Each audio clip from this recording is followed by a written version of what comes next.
Good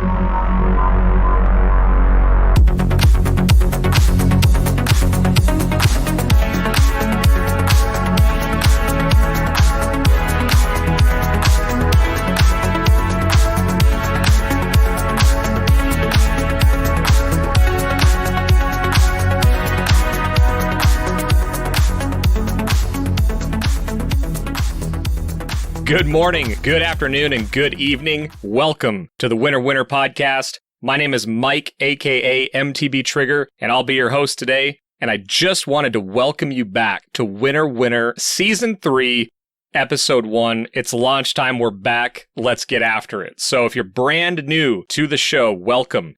We talk about all things PUBG with a heavy focus on mastering game systems and getting better at the game. We're kicking this season off with a returning guest, as well as a brand new guest to talk about the most recent patch. Specifically, we're going to be talking about ranked mode. We're going to be talking about the addition of bots. And before I introduce them, I do really quickly want to get through some housekeeping items, and then we'll drop right in. So we are now part of the XP Media Network, which honestly doesn't change a whole lot. But for those of you that are seeing this on YouTube, this is the first time we have the video version of the podcast up. So welcome to those of you finding us on YouTube. But as far as a listener perspective, nothing is changing on the show. We just have some new production on the back end that allows us to do the video on the front end. We also have a new website. We're on xpmedianow.com. I'm going to have tons of stuff on that website going forward. But the best way to support the show, as always, is to tell a friend, whether they're currently playing PUBG or whether they're thinking about getting the game. Tell them about the show. We'll see if we can't get them in and enjoy the game with us. Lastly, if you're looking for me or you want to chat with me directly, you can find me on Twitch a couple days a week. I stream at MTBtrigger, and I'm also available in Discord basically all the time. Unfortunately or fortunately, depending how you look at that. For business inquiries, if you want to talk about something podcast related, you can also hit us at winnerpodcast@gmail.com. And we're also on Twitter at winner_podcast. So that's it. Let's get into it. Joining me today, we have the head of PUBG North America, as well as one of the game designers for PUBG that has worked on ranked mode. So it's been a while since we've had you guys on the show. Maynard, Brian Corrigan, welcome to the show, guys. Hope you guys have gotten some sleep since Ranks has come out, but hopefully things are dying down a little bit. Welcome. How are you guys? Yeah, we're doing pretty good, and congrats on all the good stuff going on for you guys as well. Yeah, great to be here. Awesome. It's been a little while, but it's good to be back, and this is a great way to kick off the new season. So I don't really want to jump around too much, but have you guys had some...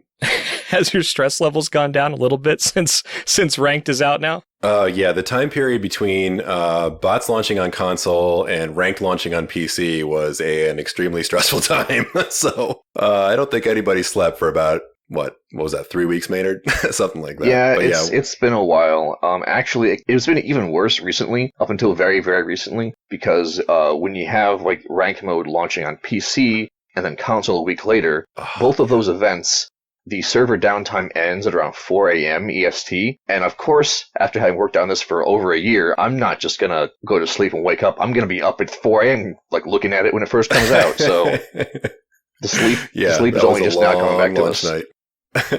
Well, and so, like, Corey, we've had you on the show before. Maynard, welcome. Brand new, first time here. You know, when I say game designer and that you've worked on Ranked, can you maybe explain a little bit about what exactly your role in that is? Just so someone who's a brand new listener and doesn't quite understand what that position is. Right. So the game design of the rank system, it includes things like how you gain and lose rank points, what types of skills are even measured for rank, almost as importantly, which skills are not measured for ranked, how fast you gain points and lose points, how good you have to be at certain ranks, the whole spectrum of the systems and mechanics behind the ranked, the rewards, how high you have to be to get a reward, what the reward is, how many rewards we have, how high rank you have to be in order to play the game. Right now you have to have Survivor Mastery level 20. You have to have SMS in order to play rank. That was also a design call. All these sort of things that go into, how it works outside of actually playing it in game are a part of the game design. Gotcha. Well, and you kind of answered this in explaining everything that goes into it, but I think the number one sentiment or comment that I get when I'm asking people how they feel about ranked is, why did it take so long to get released? Because everyone's been asking for it probably since day one. I mean, everybody wanted it. I guess why now? Maybe that's the right question. And either one of you can take this, but why was it last week that ranked came out? Well, actually, we joined the company and joined PUBG in early 2018 or late 2017. And the first thing when they said, what do you guys want to build? We said ranked. So from our perspective, it's been 2 years and 5 months. But it actually hasn't been being worked on that long. So yeah, you want to take that one, Maynard? Well, to be fair, there I was, doing work on porting over the event pass Sandhawk from PC to console. True. During those days, Brian started to walk over to my desk like once a day or so and be like, so what do you think about our the surround title thing? And of course, the answer was always, well, it's not a ranked mode. What would that How'd look you like to make a better one, Maynard? And someday maybe that sure would be nice. Like, we could just do napkin drawings and start thinking about this ahead of time. A while later, we've launched Weapon Mastery, Survival Mastery, and then going into ranked mode. It's like, wow, it's been a long time coming. We have all these ideas. Yeah. Of course, you have to actually get down to build the ranked mode, and it's never quite as simple as it sounds. So that actually is one good point. I mean, we actually decided we prioritize our own list, but we decided to prioritize mastery over ranked, even though, it was a little heartbreaking for us. But at the time, we're thinking, there were really no progression systems outside of that season title system. We wanted something that would be like a general purpose system. So general purpose progression. Right. So we prioritized mastery first and then moved on to ranked, huh? Yep, we decided to do Mastery first because we found that the progression systems that PUBG had at the time, they were not hitting the bar necessary for players to feel that their day-to-day game experiences mattered, that they would queue into a game, they would do something, and unless they won the match, it mattered. We wanted to add something where every player could, every match, proportionally to how well they performed, feel like they were moving forward in PUBG, and that wasn't the case. And because the mastery systems were going to touch every single player in the game, just the impact of alleviating that pain of feeling like you were not going anywhere is so much higher in our minds. Even though ranked is something very dear to our hearts, all of us played lots of League of Legends and other competitive games. We're very, very much into rank systems. It very much was something we wanted to work on. But judging from other games, ranked would only impact 10-20% of the player base if you're lucky, versus mastery, which could improve the experience for everybody. So it really was, it wasn't a hard call to make when it came down to it. So you kind of expressed the idea of something feeling like you're progressing, right? And, Brian, you also mentioned that we had the survival, we had the weapon mastery, and then those were kind of the predecessors to actual ranked. So getting those into the game, how important to ranked was it to have those systems before ranked came out? You have to kind of remember, people forget how far PUBG's come in the past 3 years. It's come a long, long way. So we're starting from a place where we really didn't have any of those types of systems at all. And like Maynard said, we wanted a general purpose system that would serve everybody. And, the weapon mastery one was the easiest one to start with because guns are such a strong thing in the game. And, when that came out, you have to rewind to last year. That was a pretty widely well-received feature. It needs some love in 2020. We are the first people to admit it. It definitely needs love in 2020.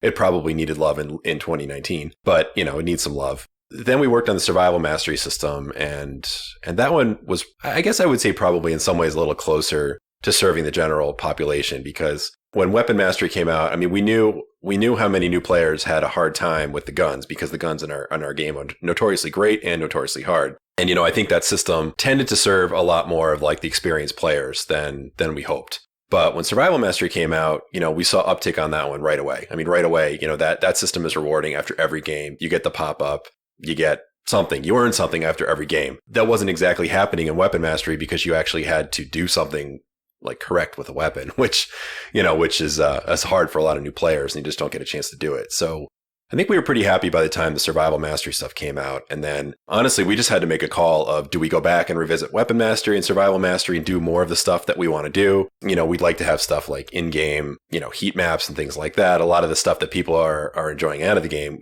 we know that belongs in the game at some point. But, like everything, you got to prioritize. So at that point, we went back and we said, okay, it's time to build ranked. Right. Well, and you brought up a concept there that even I struggle with. And I'm a guy that, I play some games casually. I play some games really hardcore. I typically have one or two games that I'm going really hard at, and then I'll play things just kind of off to the side, right? Like Hearthstone, for example, is a game that I'll just play here and there, and I don't follow the patch notes. I don't follow any of that. But PUBG, I grind. Tarkov, I grind. Yep. Maynard, you said that like 10 to 20% of people, when you're talking about League of Legends and how competitive mode affects people there. And so when ranked is coming out here, and you mentioned these mastery systems, the survival systems, those affect every single player. Yep. Do you guys have like an anticipation of how much of the player base will actually use the rank mode? Well, I would like to get into that in a second, if you don't mind. I had a couple of directions I wanted to take the previous question to first. All day. Go for it. Right. So there are two strategic reasons that come to mind for why we needed to do the mastery systems before the rank mode. So one of them was that we talked about this need to put these progression systems into the game. It wasn't just because we needed to have more progression systems. It's because the inevitable fact was that when ranked mode came out, survival title would need to die. Because survival title, for all of its mechanically behaving like a progression system, it has all the appearance of a ranked system. We cannot have two such systems in the game at the same time. It would be too confusing, and it would be a very strange experience. So the very nature of bringing out ranked mode necessitates that survival title is retired. However, if survival title is the only generic progression system that all players have access to, and you replace it with a ranked mode, whereas only like a small percentage of players compared to the whole have access to, it really would suck for everybody who's not a hardcore competitive player. That was the first strategic reason why it had to be that way. The other reason, which I think really is the question that you really wanted to ask, is yes, we needed to look at the weapons data and the survival data of players to understand, like how many kills does a good player get? How long does a good player live versus a new player versus an average player versus a top end player? In order to later on go on ahead at ranked, to set those numbers, we would need to run many simulations, many labs tests in order to gather that data. But we couldn't even begin without an estimate, and those estimates were drawn from the mastery system. Awesome. So let's dive into that a little bit, because I think that's a question that's always out there about where do the numbers come from? So I love that you sort of anticipated one of the number one questions that is, what's in ranked right now? What's not being measured right now? And, maybe this is the hopeful side of me, but are there things that you guys are looking at to add in later? Right. So right now, ranked measures 3 stats and uses those to generate the change in rating points, or rank points, whatever you want to call it, RP, after a match. The first is your placement. Your placement being how many players are left alive at the time that you die. It can be measured in terms of individual placements, such as 1 out of 100, or a team placement, such as 1 out of 16, or something like that. Right now, we're using individual placement, and I'm sure we'll talk more about why this is later. But that's just for the sake of this, it's individual placement. Then you have kills, and you have assists. And importantly here, kills and assists are worth the same.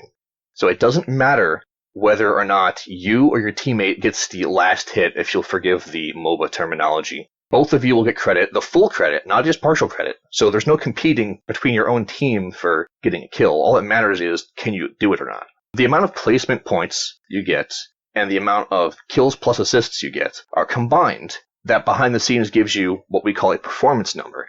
We have an index of what kind of performance we expect of a bronze player, of a silver or gold player.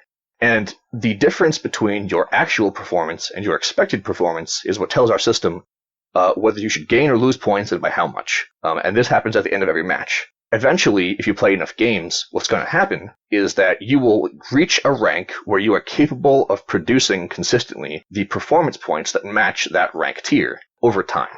That's how the rating system works. Gotcha. So let's dig into the kind of elephant, and you kind of alluded to it in the placement points, because I think if there's any piece of this that keeps coming up, whether it's a new player or it's a streamer who's been grinding the ranked mode, is this personal placement. And I think what it stems from is the idea that if I'm really a team player and ranked mode is limited to squads right now, I make a play that makes my team have a much better chance at winning the game. Meaning, you know what, I run into a compound to anchor it to try to secure that rotation, and I die doing that, but it lets my team get the information to go on and win the game or place high. Currently, your personal placement, you're getting a much lower score, even though your team goes on to win the game. So, and again, I'm not trying to back you into a corner on this. I would anticipate that that's a much harder thing to calculate and figure out. But that's kind of the only feels bad in the current ranked mode. And again, it's only been out for, a week now. So it's not like we've had a ton of experience with it. But can we talk about that personal placement versus team placement? Of course. So to get it out of the way immediately, yes, we want to do team placements. We've always wanted to do team placements. Team placements are the way to go. Unfortunately, there are a few design issues and technical issues that need to be resolved before we can do team placements. And we do, in fact, have plans to launch team placements in some form by Season 8, and if it's not the perfect form, to continue moving forward to improve that system. However, let's talk about some of those issues. I raised my arms in joy. I mean, and there was much rejoicing, yes. I mean, I want to hear the details too, but it's I don't know, just hearing that's really exciting because it's the only feels bad. You see this amazing game on Twitch, and then you see the person that made the thing happen is sitting there griping about not getting the team points. So it's awesome to hear that it's something you want to do, and now I want to know exactly what you have to work on, Maynard, to get it done. So when you're designing a system like this, you have to have a set of principles, sort of North Stars that you refer to when you're trying to make decisions and trying to choose what the best way is to go to solve a problem. What are the ideals that you hold that you want to not waver from? In our case, these were things like competitive integrity. We have had a long history of players with the survival title system where they may need that extra reinsurance of going overboard, of us showing that, no, this is a skill-based rating system. It's not a progression system.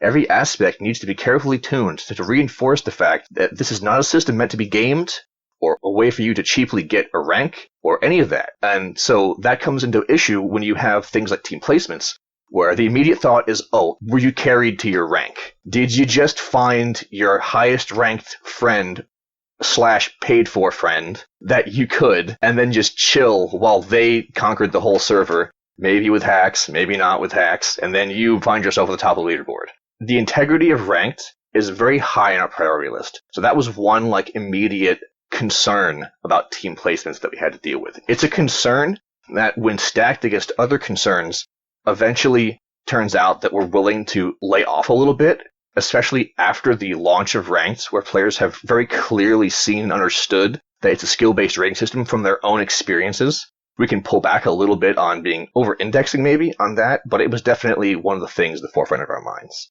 Another large concern was the responsiveness and the experience of rank. You said you're at Gold 2 now, right? Yes. Yep. So I know you didn't place there because full stacked teams of professional players on voice comms on live stream have gone on to win 5 games and gotten Gold 3. I'm not trying to knock you, but I'm willing to bet you probably grinded up there a little bit.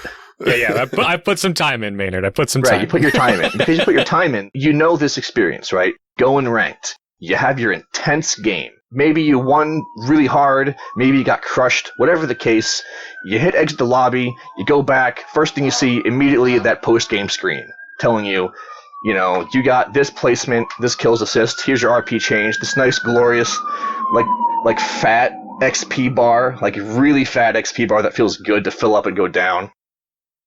And oh, I done goofed, or you celebrate, right? It's immediate, it's responsive, you know how to change your play style the next time. If you won the game or you did well, you get to have that hoorah moment. Here's the thing, that only works because every single one of those stats, we know the instant you die. For example, say this was team placements, and you die and you leave. Your team is still alive. You go to the outgame. What do? Do you show a modal, like a pop-up window that has incorrect information? That's obviously not going to happen. Do you show a modal that has, pending, come back in a half an hour, maybe? That's even a step up in Survival Title, where if you remember, in Survival Title, you'd play a game, and you'd leave, and it wasn't until the game actually finished that record would ever appear, that your stats would update. That's clearly not good as well, right? You have these immediate issues.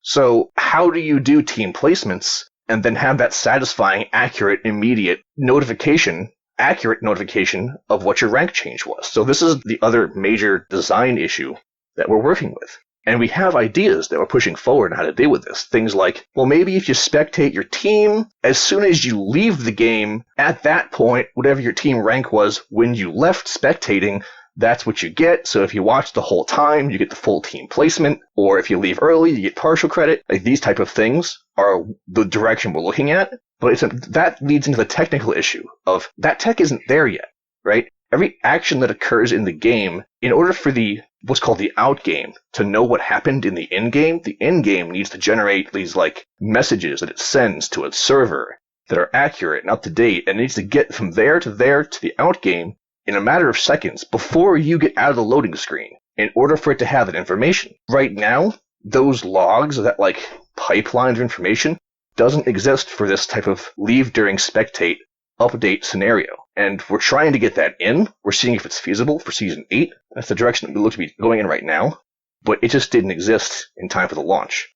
Gotcha. So you talked about two key things there, and I'm sitting here sort of really happy to hear those answers, but I want to push on them a little bit. I want to clarify some things surrounding them. And sure, the integrity of ranked is something that I really liked the way you said that, because I come from playing games like World of Warcraft, and they have a similarly responsive system where you've got an expected performance, and you either gain rank above that or you lose rank if you don't perform very well. But it's the behind-the-scenes things that you talked about with the integrity that one of the number one things that happens in World of Warcraft is people pay for ranking, and it is a team-based rank system, meaning it's however the team does. Like, there's actually 3-man ranked squads in World of Warcraft that will say, yeah, just go die, and then the 2 of us will kill the other 3 guys and get you your ranked. It's easier for us to play together than worry about what you're doing. I actually like that there's a protection around the integrity. I know that there's a lot of people that are going to say, no, just give us the team-based ranking.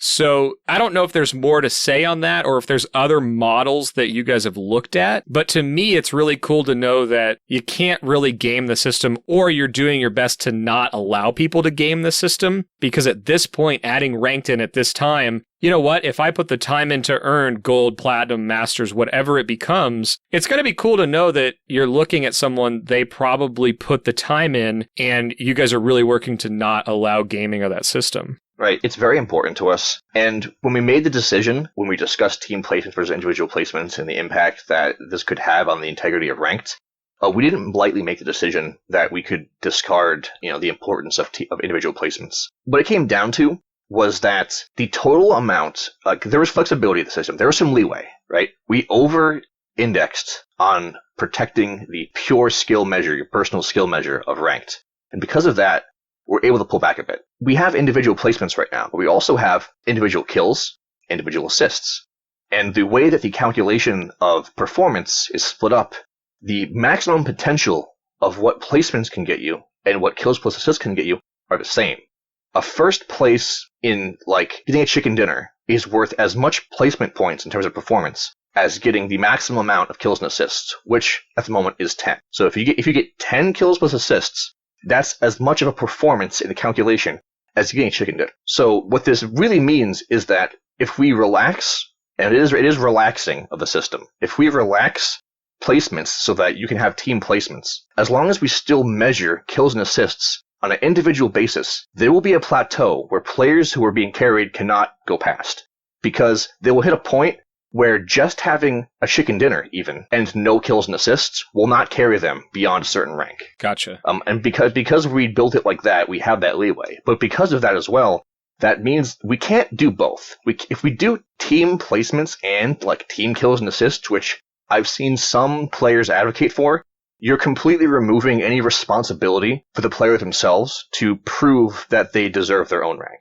Yeah, and I'm just thinking about it as you're saying it, and it's like at some point there's going to be a line that's drawn between true competitive, like professional teams, and then a ranked mode within the game, right? And that line's there, right? Because they are looking at who actually got the killing blow on the down player, right? There's a very real strategy in the pro scene that you're trying to down a knocked player that somebody else knocked from another team, whereas in this system, kills and assists are worth the same. because of the tracking ability. Is there any fear from you guys right now telling me that assists and kills are worth the same? Because I know what happens. I know what gamers do. I know what grinders do. And they're going to say, ooh, assists lead to the same amount of points as kills do. So the new meta is going to be, hey, there's a guy over there, shoot him really quick so then I can kill him.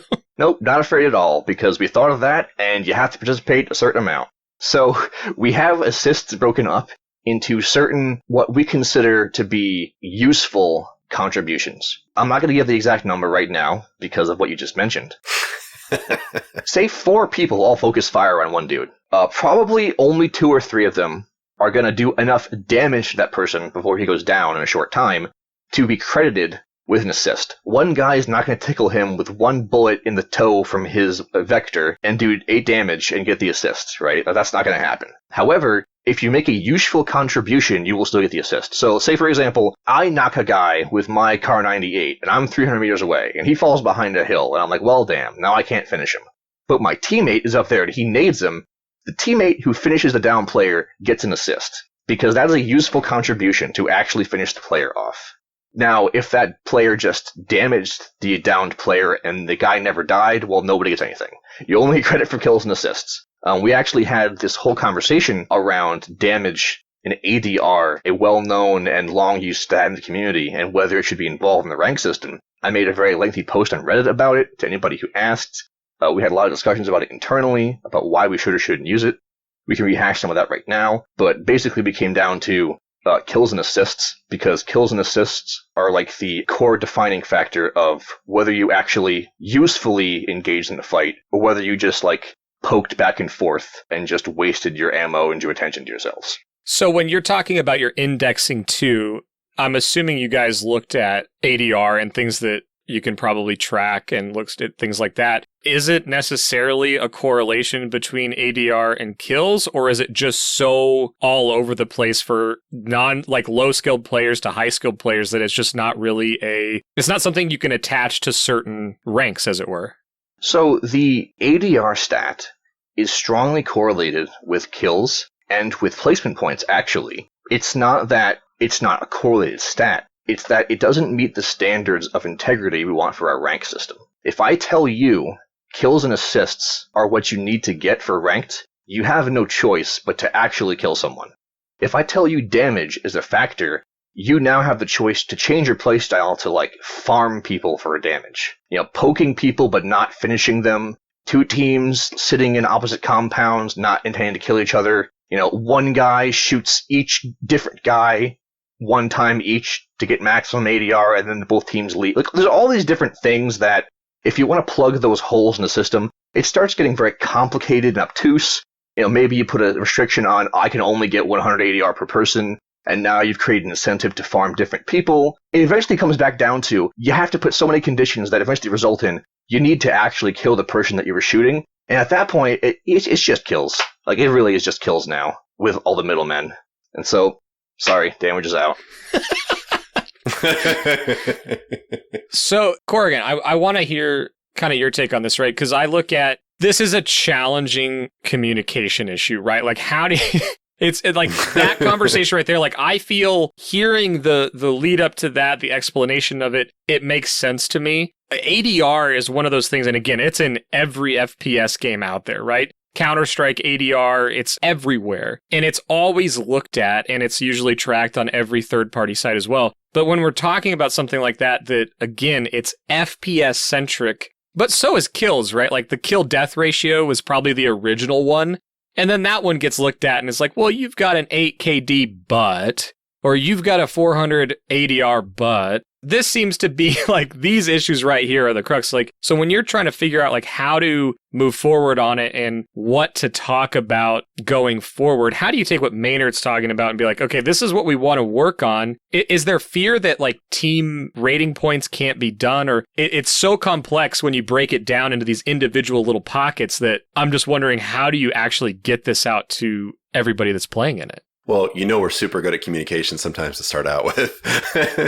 So, I mean, the problem is, I think for a lot of games, like ranked mode has been around for a long time, and these conversations happen slowly over season after season after season, and then players see things evolve. So, we're launching all this at one time, halfway through a season, so in a short season, which we chose to do on purpose. We're doing it for a game that's been live for 3 years. We're also doing it in a genre that actually there's not a lot of esports in the battle royale genre, really, to start out with. So it's even within the genre, we're one of the leads.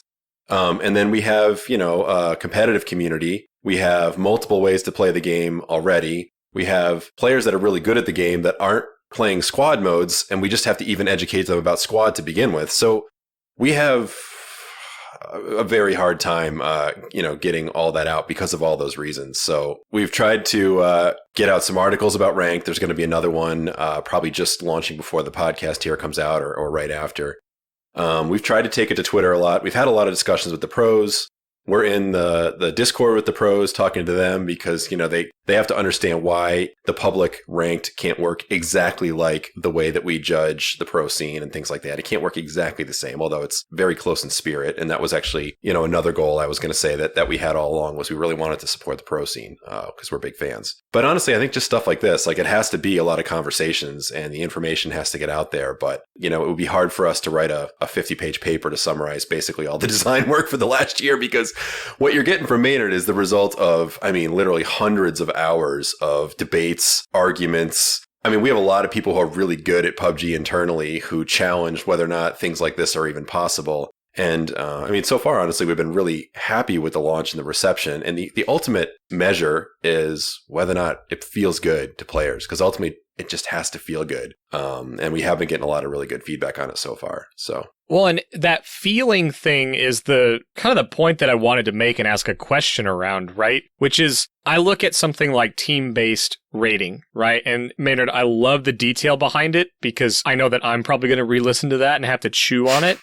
But I look at something like the whole idea of when someone, leaves the game or it's where they finished right now. I heard that, for season 8, there may be some team-based coming. That's what you're working towards. I love that. But the cool part in watching this actually play out, the feeling of it is I've watched people stream this, right? And if they try to make a play and they die, the vast majority of the time, it's so different than it was in squads before. There's this feeling of, I'm going to stay in, I'm going to help my team. I'm going to draw a line with the marker system and say, hey, there's a team on either side of this line, or hey, one of you needs to anchor this spot, one of you needs to get over here. And there's this engagement that hasn't been there before, even in people that were playing really sweaty or aggressively and really trying to win before the ranked mode. Again, we can talk about a couple systems, what's in there, and I recognize that it's the work over this distant period of time, but there's a really cool feeling right now going on. The only negative feeling that I see out there is this team-based ranking. So not to ask you to say, give an exact date, and season 8 is kind of the target right now, but how hard is it to take a feeling that's in the game right now that's not so good, it's kind of negative, that it feels bad to get this negative team ranking? How hard is it to take that and then start development on that? And again, I'm not saying you're just starting on it. You've clearly already been thinking about it, but how hard is it to take that feeling and then develop a back-end system to measure it, to track it? It's a little hard to quantify that because on a very general level, what you're describing is game design. That's what it is. You have a vision in your head, a distant feeling, a collection of experiences and emotions and visceral sort of like vision of what you want to do. And you have to translate that into numbers, into spreadsheets and math. You have to talk to engineering to see, how it can even be done, what compromises need to be made. Do those compromises damage the vision to the point where it's better off doing something else? All these things are, they come together to be development. When players or people on Reddit or Twitch or something leave in the comment section, I can describe what I want to happen in one sentence. It's so easy. If it's not done yet, they must not want to do it. Like, they don't understand that, like, there's hundreds of pages of documentation on ranked, just to throw it out there internally, and hundreds, not even hundreds of hours. There was, probably thousands of hours. We can employ an army of interpreters and designers and engineers for what it took to get this out the door. Because, in addition to everything Maynard's saying, I mean, we had the same arguments internally that the player base has, which is, what does it even mean to be good at this game? Which mode is the right mode? I mean, clearly esports is a right mode, but what about other modes like solo, which I'm sure we'll come back to? Solo is very popular. What about TPP? I mean, it's the most popular way to play the game. So what about that? It's definitely not clear cut. There's not one simple answer for this stuff. It's not really a matter of how do you get to the correct answer. It's that there are so many correct answers, and you need to find the one that is most closely aligned with the experience that you believe your players will enjoy and the direction that they want to go in.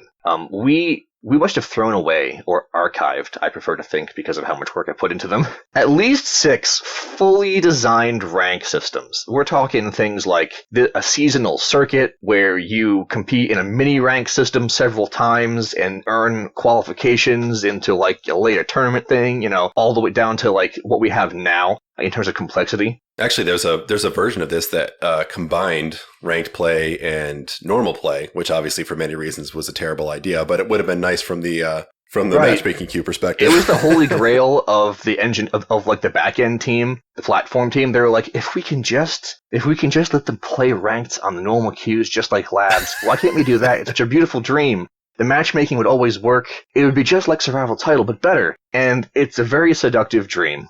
At that point, it really is like not the game that I think a lot of our competitive players wanted to play. And Corrigan, you mentioned really wanting to support the pro scene, that not only are you fans of it, but it's important. And so there's some kind of key feeling differences that kind of go into this conversation. Like, there's no vehicle hard spawns in ranked mode, but that's a key feature in the pro scene. Is that stuff that's planned? Is that a place that we want to keep the randomness in the more casual ranked mode compared to pro scene? Like, why not just duplicate their settings? Well, there's 2. So first, you have to understand that like the majority of players have never played Super, for instance. And, when this game came out, I mean, we were saying it's a version of like a survival game, right? So in survival, a lot of this randomness is the interesting thing. So there's still tons of players who actually just play for that. So, when we were bringing this out, we're also really introducing the sort of fair meta to people who have never played it anymore. And like I said earlier, we're introducing squad mode, and we're actually even maybe lightly encouraging FPP because that's the way that esports is played. Sorry, there was an ambulance jogging by my house, so I'll need to hear the question again. There's always something when podcasting, like someone forgets their phone. My water softener is currently going off in the background, so it's fine. What we were talking about, Maynard, was in supporting the competitive scene, but more than that was why are there differences between what the competitive scene is? Like hard vehicle spawns was the issue that I brought up. Like, why isn't that in the ranked mode? And then Corrigan talked about the super settings for loot and circles and why maybe FPP is being favored in ranked right now, just because it does kind of mirror the competitive scene. So that's the line we were going down. What I want to make clear here is that ranked is not a shipped product. Ranked is a living system. And if you've played other competitive games, and I keep going back to the League example because it's like the world's most played game, you can expect there's regularly going to be updates to the balance of things, to the types of content that's in there. The maps might change, the weapons might change, the vehicle hard spawns might change, the way the points for teams are calculated might change. In fact, you should expect these things because it's a rank system. And a rank system that doesn't challenge you, force you to adapt, reimagine how you play the game on a semi-regular basis is sort of stagnant. You sort of even need that sort of mixing up things on a seasonal or semi-seasonal basis in order to cause players to like adapt and grow. Otherwise, they might get stuck on the M4 and the Mini. Why would I ever learn any other gun? Suddenly the barrel is good now. Why don't you give that a shot? Like, that sort of thing. So yes. Yeah, thanks for ruining the M4, Maynard. Yeah, that was me personally. I went down there and just didn't like it. Good gun, but looks kind of ugly to me. So Bale's the new sexiness. What can I say? Right. I also need more 6x spawns near me, by the way. So if you could get that done, that would be great. Yeah. So I mean, We're educating players. Part of the job of this is to educate them what the esports meta is like. We want more people to be into esports. We love the pros. We love the pro scene. We want more people to be into it. But just the frank truth is most people had never tried it. We also ran several labs tests, and it was really hard from the data that we got from labs tests to see like overwhelming support for a certain type of settings. And I think as we went along, we kind of even figured out that that wasn't even exactly the most valuable data that we got out of labs. It was some of the balance data as well as maybe sparking the conversation about the settings. I think that was probably one of the most valuable things that internally came out of the labs tests. Gotcha. But yeah, so it's really supporting the scene. And like Maynard said, it needs to evolve every single season and it will evolve. And so it's more like, I think people should more look at the direction it's heading, as well as just the status of it today. Because I think it's pretty clear, we are definitely trying to take it more towards the esports settings. We want it to be a path to pro. That's a really important design consideration. So, hopefully they can see the spirit of where we're taking them. And it's a conversation with players too. We are out there talking about this all the time. We are collecting feedback. But it's the typical problem with PUBG is that different people want different things. So the more time I think we have with the system, the more like people try it and the more sort of aligned people get on where it is today. That's actually going to make the conversation about where we take it for the future like even more valuable and productive. Well, and to be really clear, just so by the time you hear this episode or watch it on YouTube, whatever, we're talking about this 7 days after Ranked launched to public use, and it was in the test server for a little while before that. And hearing that it's a living, breathing thing, and you're referencing probably the most tweaked competitive game out there, League of Legends. But is there anything that's come up just in the first week of this that was surprising? Like, is there any data that's come in that you guys are like, okay, well, we need to reprioritize this, or it's like really shocking, whether from Twitter feedback or Reddit or just something you're seeing in the back-end data? Well, I'll throw one out. I mean, actually, I thought that the map selection choices were going to be a no-brainer because it's the ones from the esports rule set. So, they're super. But actually, we did get a lot of feedback about, throw Sanok out and bring in Vikendi, things like that. So some of that I thought was a little surprising. Is that global or just NA? It's hard to say. I mean, the players in some ways are more aligned globally on stuff like this than you would think. For instance, we tend to see a lot of the same feedback actually from like the China team and the NA players. They play in a lot of similar ways. They prefer TPP and maybe we're more split in NA. Europe prefers FPP. But in general, the feedback on things like settings in this mode, I think a lot were the same. We totally expected the conversation about team ranking. We definitely expected the one about solos. What else, Maynard? Anything surprise you? Like today, we looked back at the first week numbers for some of the ranked data, and the actual engagement rate of ranked far surpassed what we were expecting. It's actually kind of shocking. Yeah, that's true. We're talking in the if you're familiar with other games, competitive systems, 10 to 20% of people play ranked, which is the number I quoted before. At least for this first week, this could just be hype, but it's been in the 30+% range. It's kind of staggering. I don't know if we should expect it to stay that way. Probably it's going to level off somewhere more reasonable, but it's very exciting to see. Yeah, that's true. And especially if you look at the percentage of players that play it, that are able to play it. The average skill of a lot of players in the game is not really as high as you'd think. And of course, part of this is to help them level up. I mean, having a rank grind is a fun way to do that. But a very, very large number of players don't even qualify just based on the survival level 20 requirement, which you can get after 100 hours or something like that. Yeah, it's like 5 or 10 hours of play. 5 or 10 hours, yeah. It's like 5 or 10 hours of play, but you would really think that intuitively, this is a sort of too low a barrier to entry, right? Intuitively, you think, oh, there's 500 levels. Level 20 is very low. Couldn't someone make an account and then get into rank not too long? But actually, there's a significant 20, 30, 40% of players who are not level 20, and I'm talking daily active players who log in every day and play. Not players who logged in once 3 months ago and haven't logged in again. It's clearly a bigger barrier than you would expect. I'm not sure off the top of my head for sure whether we'll evolve that level upwards to 30 or 40 or 50 later on as players come online and, a larger percentage of players, 90% of players are above level 20. Maybe that's the way we'll go, just as one more barrier to deter people from making throwaway accounts. But we couldn't go that high at first just because of how the raw number of players who are not even level 20. Yeah, which probably is a good transition to the bots conversation, by the way. I'm not going there yet, though, but I think it is a good time to say a couple of things.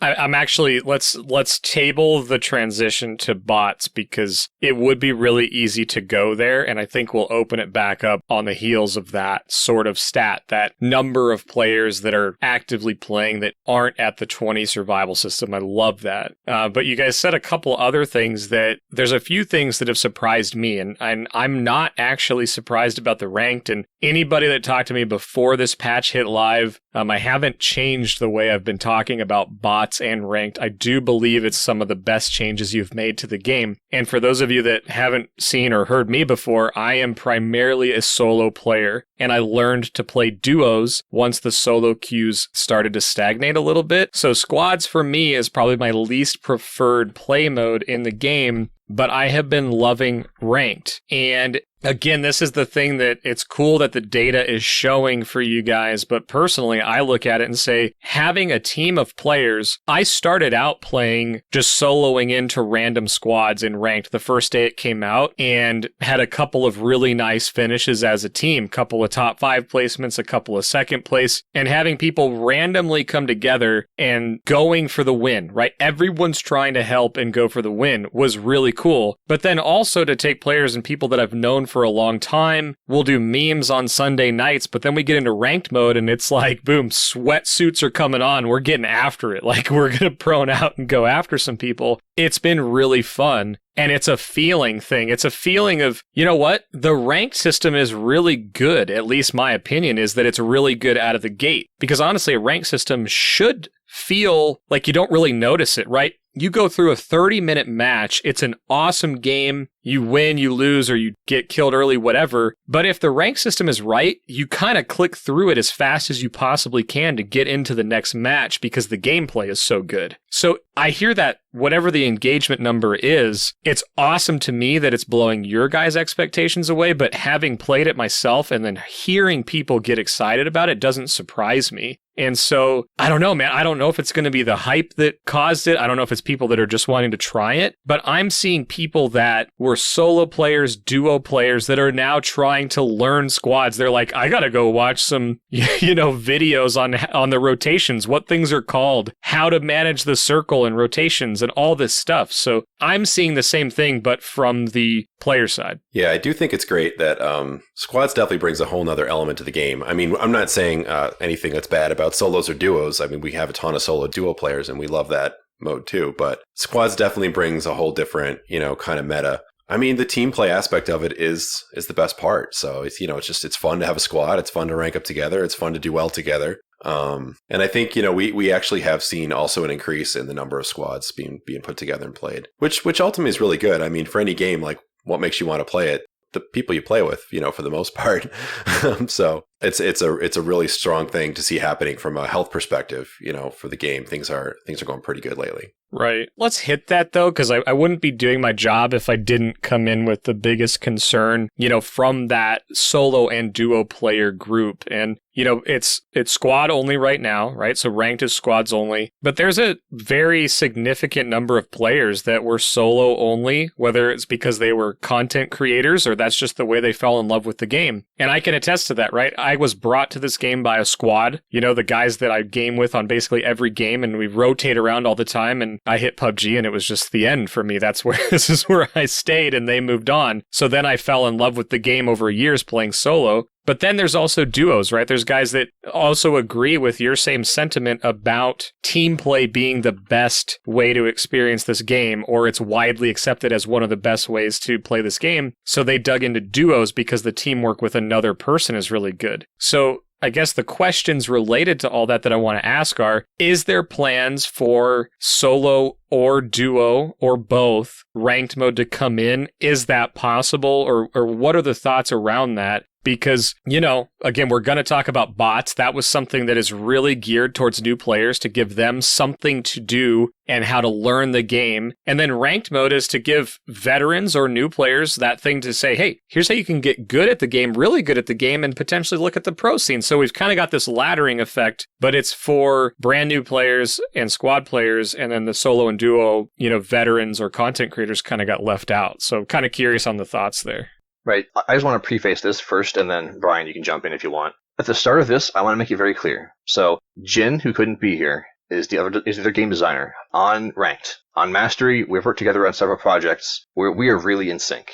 The two of us together, we built Ranked from the ground up, several times over. Jin and I both are 100% at our core solo players. We really, really, really, really wanted and still want solos or duos in Ranked. It's something that has always been on our minds. It's the optimal way for us, the designers of the rank system, to play Ranked. However, it all comes down to what's best for players, what can the queues support, what is the actual experience, what will it be like in reality and not just in our minds of what we're imagining how great it would be. All the actual practical world questions are what determine whether we're going to have solos and what form it'll take. There's no underlying bias here that Ranked should only be for squads, at least in the minds of us. We can end the podcast now. I mean, that's...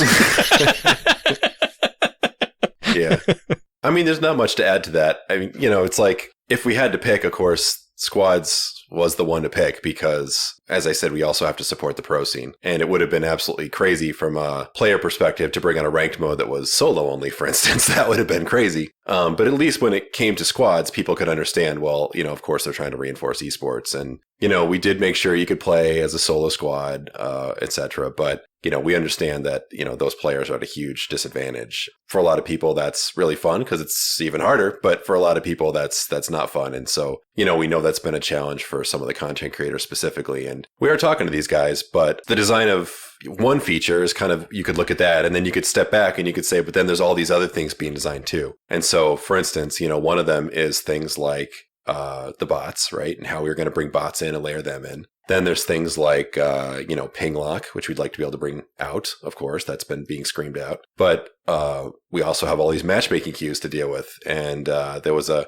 great post by our friend Player IGN the other day on Twitter or Reddit. I don't remember where he said, look, I don't know if you guys understand. This is the number of matchmaking queues in this game versus other popular BR games. And he's absolutely right. And I wrote back, welcome to my nightmare, because that is our nightmare. We really, really, really should. I mean, in retrospect, we probably wouldn't have brought them all out. Maybe we would have, at the time you want to deliver what you can given the player base, but sure wish in some ways we could reverse some of that today. And if we could do that, then it makes a lot of other things possible. So, we just had to make some decisions. Ranked had to be FPP and TPP. And again, I want to say, I mean, similar to Maynard's statement, there's no bias for or against, TPP or FPP on the design team either.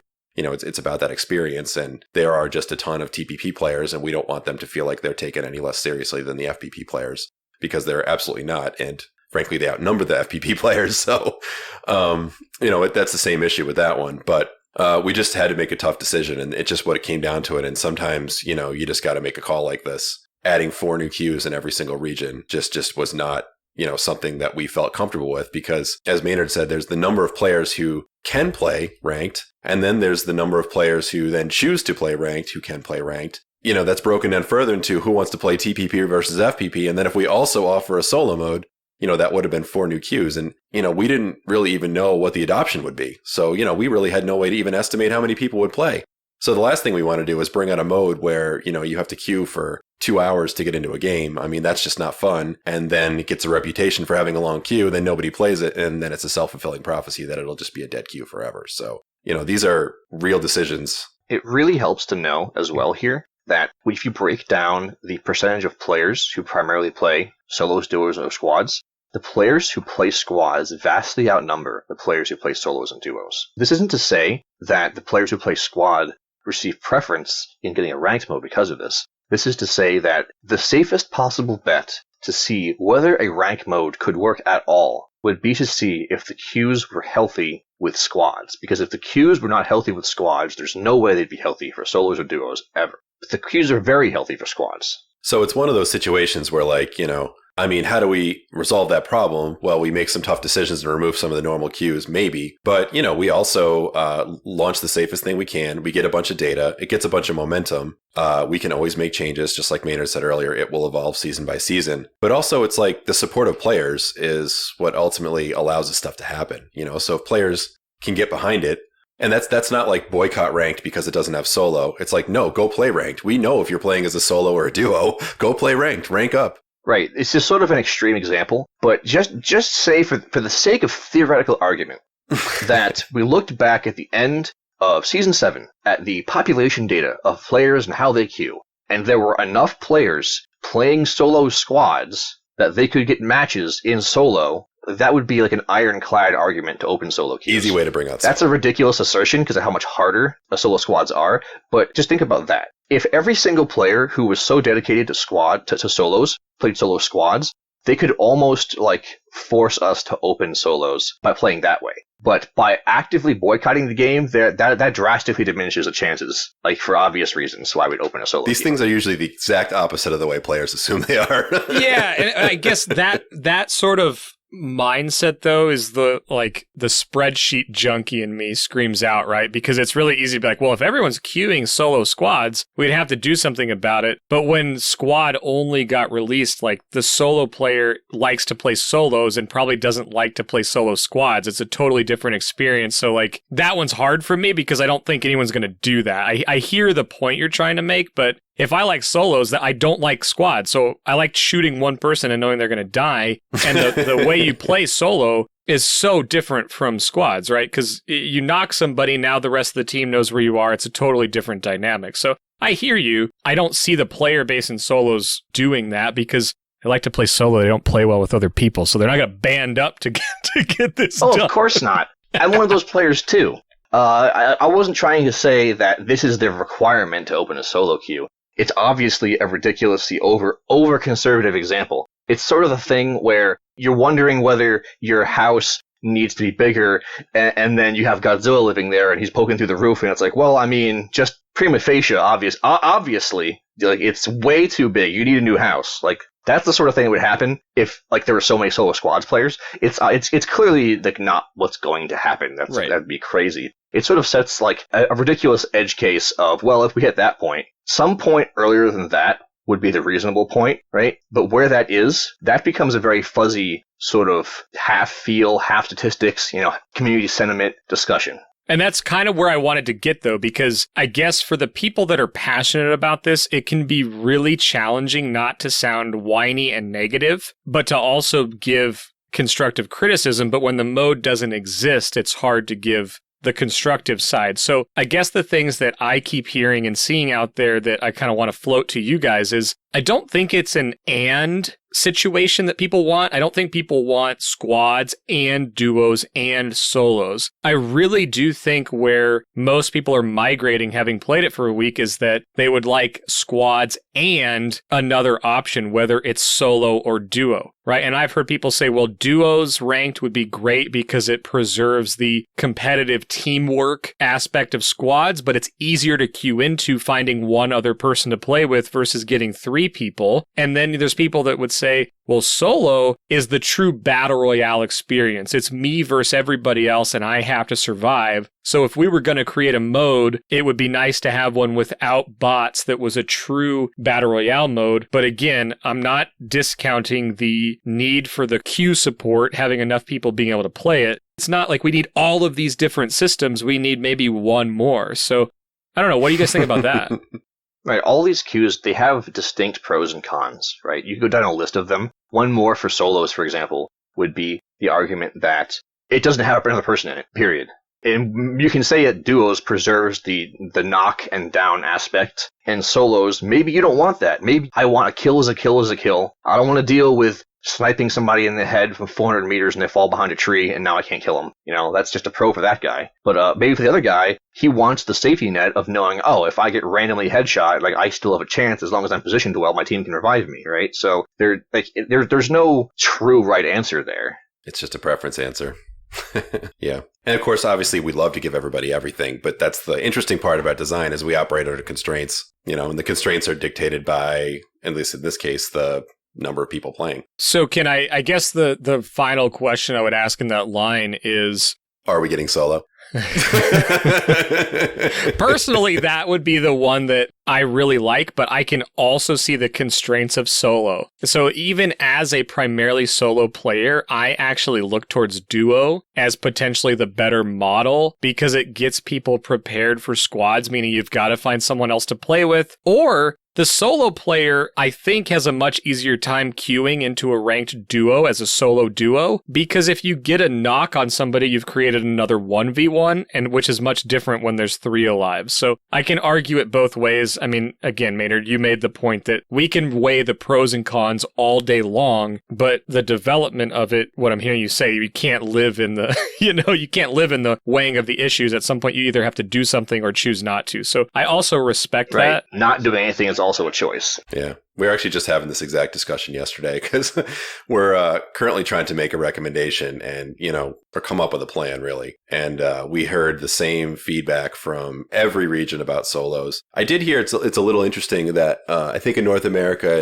and Europe, like a lot of our streamers play solo. But I know in different countries, a lot of our streamers play squad mode, actually, because maybe they tend to like have a normal squad they play with. So some of that issue about the streamers is like an additional pressure that I think we feel in sort of North America and Europe that maybe other regions don't have too. It's sort of a strange aspect of PUBG around the world is that over in the East, our streamers and our players tend to view squads as the serious mode because it's what esports is. And they almost sort of, I don't want to say they hold solos in contempt, but it's sort of like solos is where you go for them to play around and experiment and be wacky with things, and squads is where you go to be serious. Whereas over here in NA and EU, it's sort of the opposite. You have the people who play really seriously solos, and then when they want to get the squad together and everyone go jump a motorbike off a cliff and see who lives, that squads is for us to have fun over here. So it's just a totally different take on things.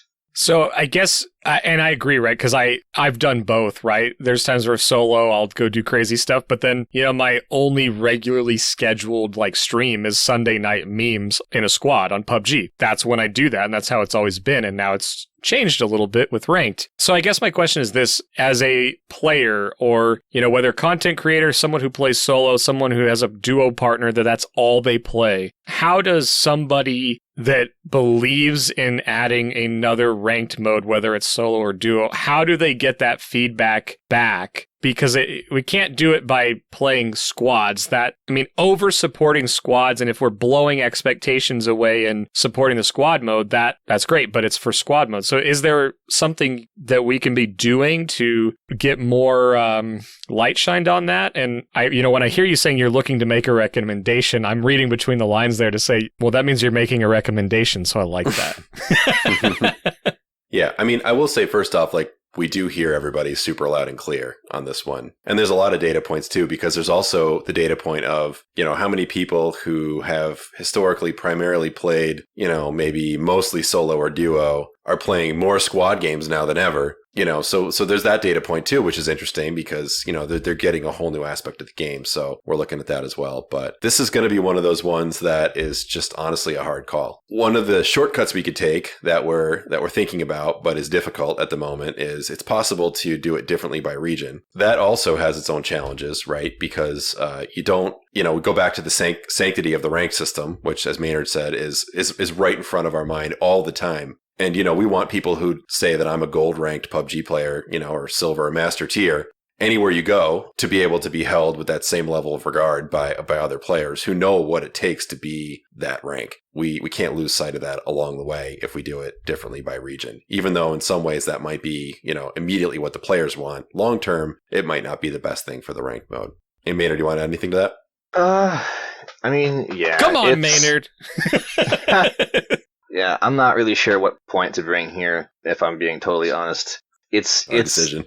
It really, yeah. If you're asking what can you do as a player to signal which rank mode you would prefer, the answer I'm going to give you is going to be a very boring one. It's going to be, you need to show up and play the bot mode version of the game in the perspective that you want to play ranked in. Because at the end of the day, what ranked means is that we're taking that bot mode and we're cutting it into maybe a third, maybe a half, and sticking part of it in bot mode and part of it in ranked. And if the ranked size is not going to be large enough that the queues can work, that break-off is never going to happen. So, is it an exciting answer? No. But realistically, there needs to be enough players for the queues to pop.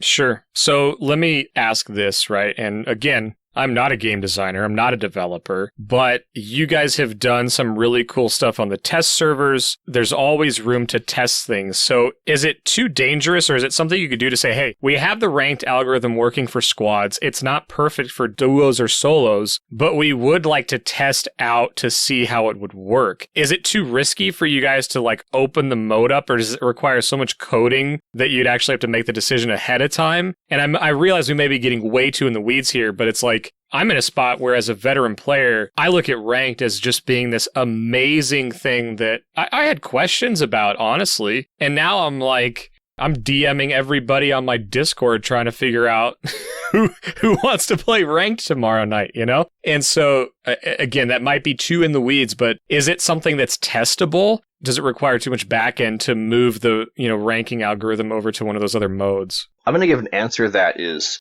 has two aspects to it. You'll have to take them as you will, I guess. One is, yes, Labs is fully capable of operating under a separate queue and tied to the skill-based rating algorithm. We did the work for this, actually. We were going to launch an additional Labs test before the launch of Ranked that integrated the skill-based rating system that we had updated, the one that showed up in the final launch.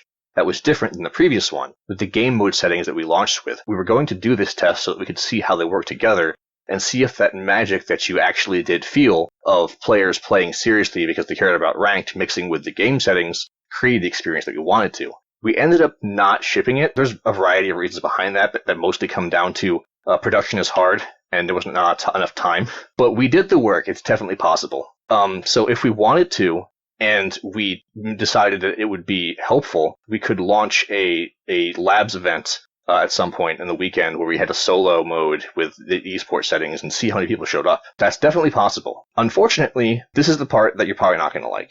That type of work, that takes months to set up. And the start of Season 8, the amount of time it takes to prepare the builds for Season 8, those are pretty much going to be set soonish. So even if we did something like that, we're talking Season 9 if we use that as a plan for building a solo. Because first we'd have to run the test in labs, and then we'd have to make a decision, then we'd have to port it into the next season, which would be, 9. That's not an answer I don't like. And again, selfishly, I was wanting the clarification for it because it's what all of these conversations, when you talk to a single other person who's a solo player or a duo player, they all boil down to is like, hey man, ranked is awesome, but man, I miss duos, or man, I miss solos. But right now, the push, the hype, everything is towards ranked squads. So even all the guys that were solo and duo players that I ran into all the time, and we've got these little mini rivalries, we're all playing ranked, and we're playing ranked together, which is interesting as well. To your point, Corrigan, is that it's really not forcing, but it's recommending to people to play differently. And I think a lot of people are enjoying it, which is really cool, but it could potentially have more enjoyment in their mode of choice as well. So that timing thing isn't something that I don't like hearing it for me personally, and I'm not sure that the community is going to react negatively to that as well. I would hope not. I think there's a reality to it, and that's the piece that I love finding out. And again, I appreciate being able to sit here and talk to you live about it, because as soon as you bring up like, well, I wonder what that would actually take. I don't know, but I'm curious. I assume it's not something you could just flick a switch on, but knowing that it would take months is super interesting to me. Now, here's the interesting part. I'm going to give you a spot of hope here, because the actual answer is we could flip a switch and turn it on. We actually did devise the skill-based rating algorithm to work for solos. We did do the work to set up all the interface and the UI and all this other stuff for solos as well. We could do it. The specific question you asked, though, was, could we do a community-run test to have the community provide their vocal playing feedback that they want to have solos, which we could then use to make a decision and then launch a solo mode? And that's the question I answered. It would take till Season 9 to do it like that. But basically he's saying we could YOLO it for Season 8. The problem is that if you wanted to YOLO it and just be like, well, we're launching ranked solos, turn the queues on, let's see if they crash and burn, go for it. Like, if we were going to be that reckless, and maybe we are going to be, like, who knows, right? But if we wanted to roll the dice, we have done the legwork to do it. And what it comes down to is, can we convince everyone involved that rolling these dice is a good idea? And when it comes time to roll them, do we still think it's a good idea? Are we willing to take that risk? Are we willing to take that risk not for us, but for our players? Because for the players, if we open the solo queues and they're not ready, and they don't work, and we have to pull them back, that's going to hurt them as much as it'll hurt us. Yeah. Imagine what that feels like, right? You get 1 week of popping solo queues, and then we get 2 weeks in, and it doesn't get the adoption that everyone's hoping for. The ranked season is effectively over a week and a half in, right? Yeah, that's the real pain here. That's the real pain point. And people are screaming at us going, what did you guys do? This doesn't make any sense. I can't play. And, we don't want anyone to have a bad experience like that. We sort of saw this with the labs test we ran called the PGC test, right? Yep. October 2019. Things happened. TLDR, it had the red zone in it. And because it had the red zone in it, no one played. Unfortunately, this painted a very negative image of the literal esports settings if we were going to argue to have the literal esports settings in the launch, because it's easy to look at the numbers and go, look, you had the exact settings plus the red zone, and then it didn't work. And then we have to be like, whoa, hold on. You snuck that red zone in there. Nobody told you to do that. Yep. And it just created this whole situation where players saw that we had launched the PGC settings and it didn't work. And then there was this conspiracy amongst the players that we had purposefully tanked the settings so that now we could say, well, we tried it and you didn't like it. Guess no esports mode for you. And for months, that was the conversation, right? The dangerous risk of launching a solo queue or a duo queue before they're healthy or ready is we have to turn them off early. And then players think that we have tested it, decided it doesn't work, saying it's gone forever, and it's not coming back, which would just probably not be the case. It would probably be shelved until we felt we had a way to do it that was sustainable, but it would probably kill all hype forever for us actually launching a solo mode. Yeah. And for what it's worth, absolutely zero of those conspiracy theories are ever true. And, we get these internally and we're just like, you will not believe what they're saying today. And, it's like, why would we ever sabotage the thing we love most in the world, professionally, I suppose. But, one of the things we love most in the world, the thing we've dedicated our entire lives to for years. Years in the making. Why would we ever do that? But there's always these funny conspiracy theories. And I mean, just again, the boycott ones are honestly the ones that send the exact opposite signal every time, because we look at the data and we're like, well, nobody played it. So it's not like we're going to improve it. It's like, it just didn't work. Let's go do something completely different. That only makes sense if you pair it with the sentiment attached to it and the knowledge of that this boycott even existed, which is impossible to quantify and is not consistent around the world. So, that is never a good signal. We can't use that as designers. Right. I'm trying to battle my internal, just YOLO it, guys. We're kind of there with you some days. I mean, I wouldn't say we haven't had this exact conversation, we just need to do it. But if we just do it, we have to do it with the full knowledge that this is a real danger. Or, we could do it with I don't know, adding more bots to the normal solo mode or something like that to even stronger push people over there, It's like the danger. We can sit here and we will draw aggro from the community. We will tank that negative sentiment. We will do it, right? We're here for the players, right? We will tank that aggro as necessary in order to deliver the experience that we want them to have, that they will enjoy. What we really don't want to do is force them to eat a mistake we made in the form of we gave them something and their heart opened up in excitement and then we took it away and now they're hurt because of it. We don't want to be the ones that do that.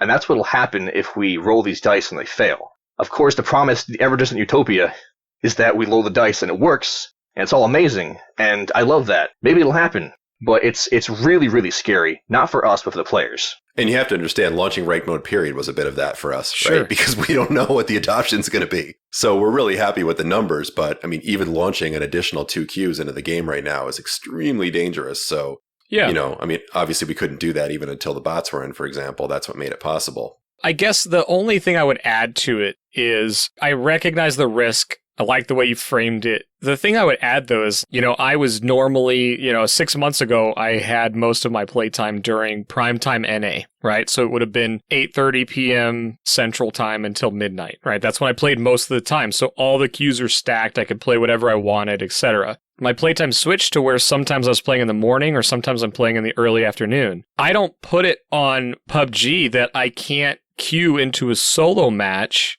in the morning. There's also a piece of it that, well, yeah, I think you're right that it could be you're looked at putting it in and then pulling it away. I don't look at solo queue being dead in the morning NA time as something that you did or the company did or something wrong with it. There's not enough players right now for this to launch. Maybe, I think you're too nice, Mike. Well, imagine you're a new player downloading the game for the first time and you load it up and you're hanging out by yourself because you don't have a squad and you don't have anyone to play with. And you queue for solo and it says 50 minutes. Boom, game dead, uninstall. Right. So the issue here, the player experience issue, is not that you go to queue and it doesn't work. The issue is that you will note in your head, okay, 7 a.m., queues don't work. Tomorrow you'll try at 8. But because you didn't queue at 7, the queues are deader. Maybe 8 fails because enough people don't queue at 8, and then you queue at 9. And then eventually, only in like these very concentrated primetime hours is it even possible. And if everyone had just played, if they had just played normally, the queues would work. This is actually a thing that's happened to us so many times. Yeah. Player psychology, waiting timers, trying to concentrate players in a certain hour. It actually causes a death spiral that will kill a queue. That's a problem, right? When you have enough players who want to play. You have enough players who want to play Miramar, but none of them pick Miramar in map select because they're all confident that no one's going to queue into Miramar. And so 200 players who could have played don't because they pick a different map because they just assume it's not going to work. Yeah, that's why games show things like the number of people in queue or the likely waiting time. And yeah, matchmaking is all about psychology. We actually saw a lot of uptick. But if I cancel and queue back up, it's instant, right? Well, I mean, that's a whole... There is a reason for that. That is a whole other thing. That is not my can of worms to get into. Yeah.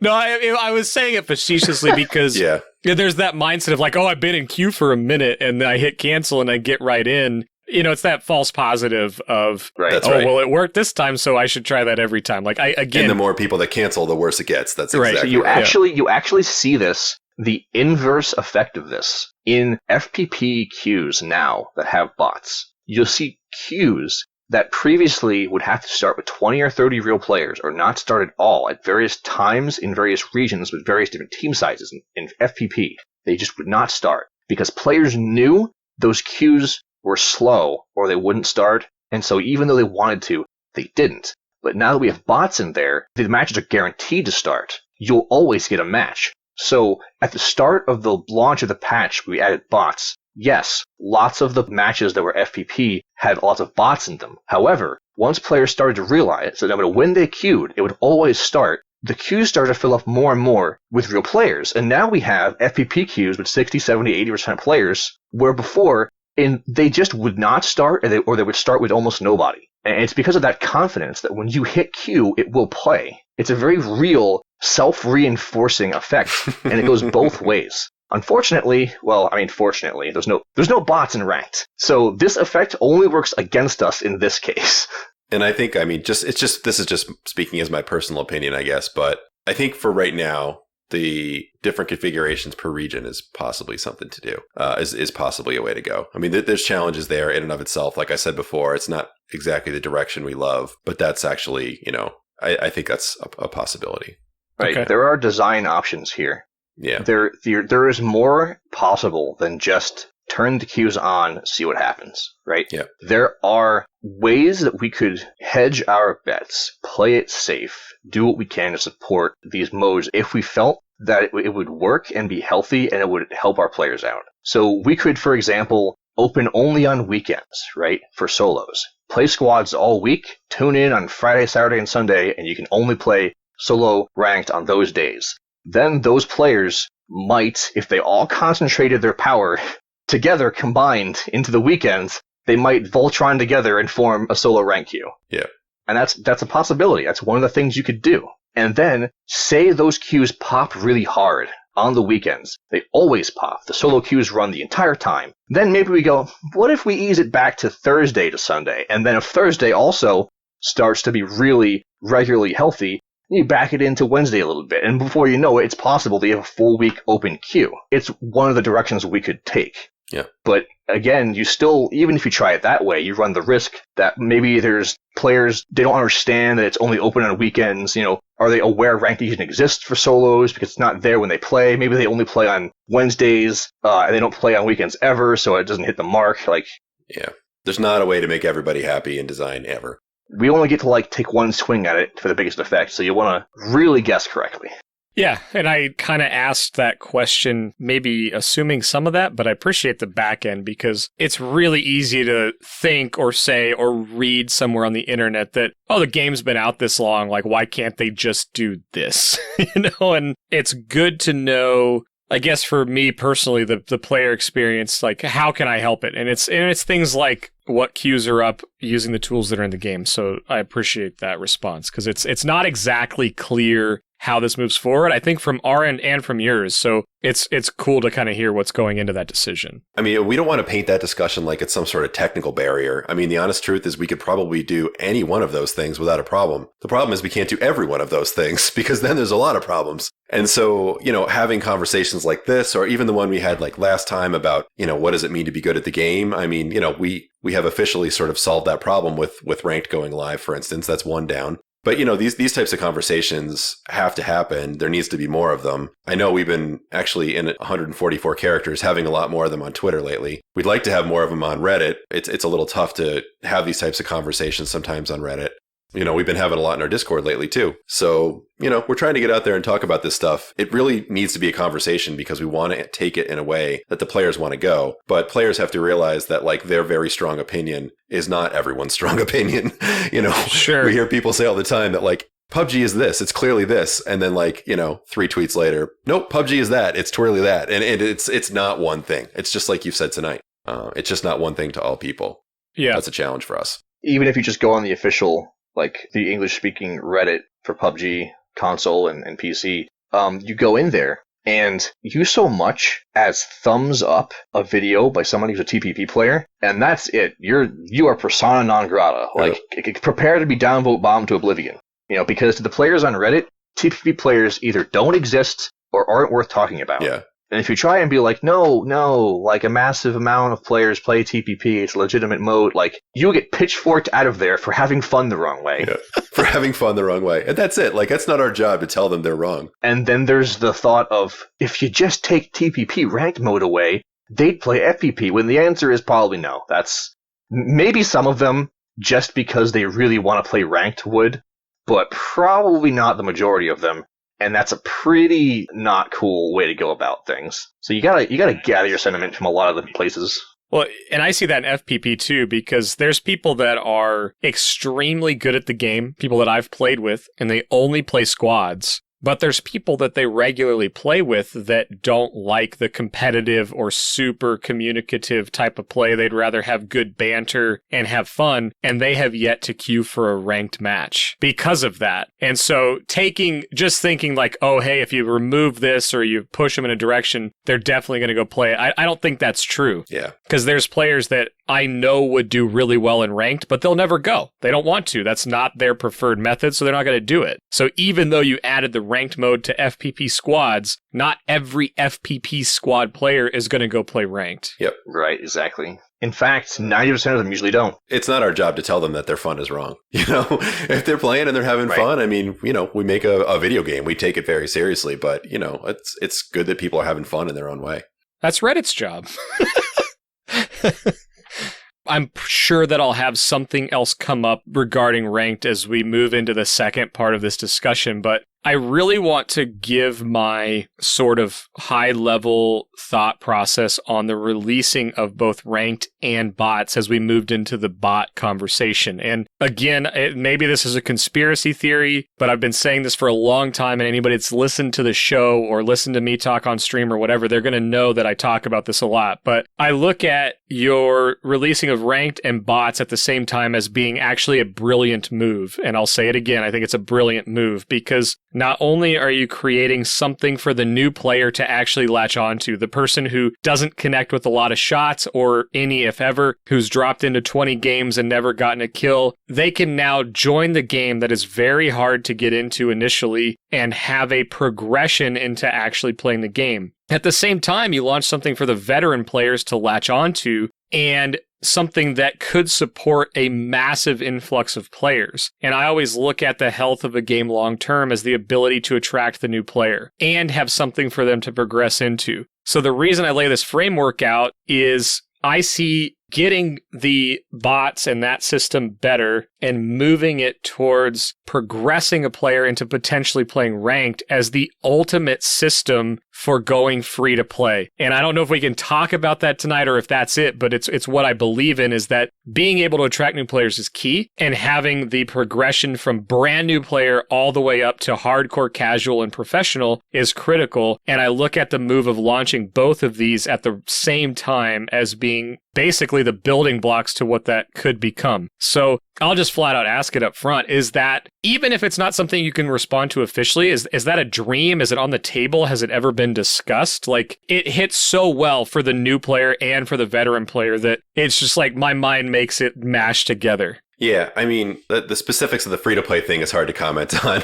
But, we've said for a long time, like, we want this game to be around for a long time. And we're continuing to invest a significant amount of resources into it every day. I mean, we reinvest everything in the game. This is what we love to do. We want to see it stick around. You can imagine that obviously we've talked through all of that stuff. And again, if this comes out next week, you'll see our first free-to-play weekend on Steam actually is going to be next weekend. So at that point, we'll have a free-to-play weekend on Steam. We're going to have a 50% off sale on Steam the same weekend. We're doing a whole bunch of promotions all weekend, trying to get a lot more people in the game. There's never going to be like a better time to go bring a squad, try ranked mode, level up with bots. Level up with the training system. Like, it's going to be really fun. We're becoming slowly kind of heading that way on almost all platforms. So, like on Xbox, where with the Game Pass, we're free. Stadia, you guys saw how we launched with Stadia. So, we are trending that way, but I don't think it's anything we're planning to do right away. Okay. As far as bots specifically, I guess like Maynard and Jin and I sort of have like laughed over and over again. We had this saying we said for a long time. We were like, bots aren't a silver bullet for new users, but they're damn near close. And, PUBG Mobile has been one of the most successful battle royale games ever. And yes, it's mobile, and yes, it's more casual. We totally understand that. We're not trying to make the PC game or the console game into the mobile game. I don't want to say that. But, there's just a lot you have to learn to be good at this game. And, people say, why didn't we just put bots in the training ground? Well, because we need you on the real map. We need you to learn map awareness and the names of towns. And, we need you out there shooting a gun in real situations. We need you to understand how to loot and what armor is. It's nearly impossible to even consider how to build a system to train new users for all of this information, and you just really have to play. And a lot of the people out there who are playing now, they've been playing for thousands of hours. They can't remember what it's like to be a new player, grinding your way up while we were still, an alpha or beta. These guys were around from the very beginning, or even the games before PUBG. There's just still a lot to learn. And, in some ways, I think personally, I think that's held us back a little bit because we're still like a very hard game to learn. But that's one of those things where, we talk about things we aren't going to compromise. That's on the list. That's not something we're going to compromise. Bots. It was less important exactly how skilled they were, and it was more important that we could get them out there to give the new players like a softer landing. They have side benefits. They're great for keeping queues together. They're great for making sure games can happen all the time. Like Maynard said, you can now play solo FPP at 7 a.m. It might not be with a full complement of players, but you can go play. And that's great because before you couldn't. So that is an improvement. The fact that you can even play. Big challenge for us has been getting people kind of over that initial learning hump. And it is just like really, really, really hard. So we have seen in the data, we've seen a lot of improvement, I think, in the new player situation. So, we get new players every single day.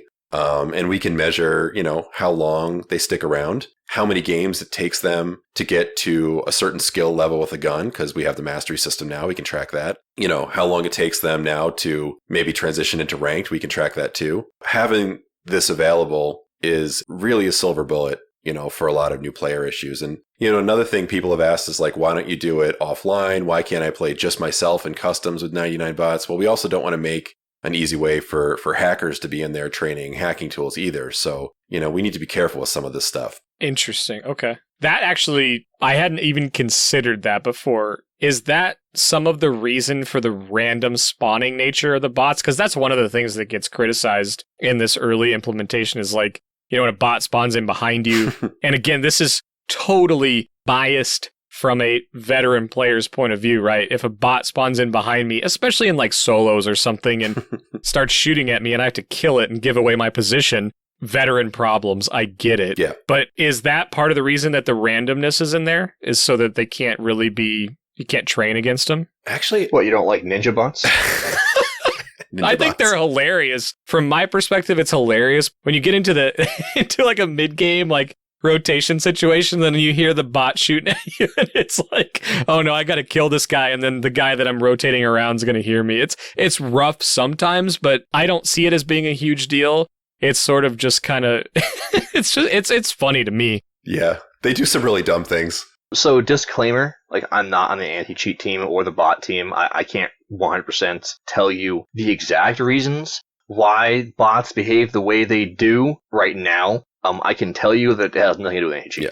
Almost certainly, without maybe leaking too much, I guess, the bots are in a state where they are working towards being smarter in a variety of ways. This is just the current state of bots because we need to have bots. The bots, they're going to level up too. They're going to grow. You're going to see better bots. I don't just mean they will form Skynet. Bots that have a higher aim hack, like integer assigned with their random shooting value, so they just murder you. I mean like bots that know how to drive cars and bots that don't teleport behind you.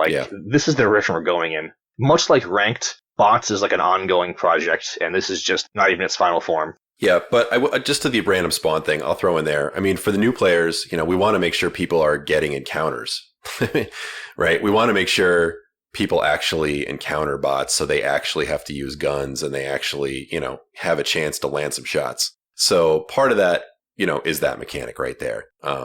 Sure. And then, as Maynard said, I mean, there's a lot of things we can do with them. I mean, a lot of games have bots. Tarkov has bots, right? I know you play that game a lot. So it's not like this is unheard of.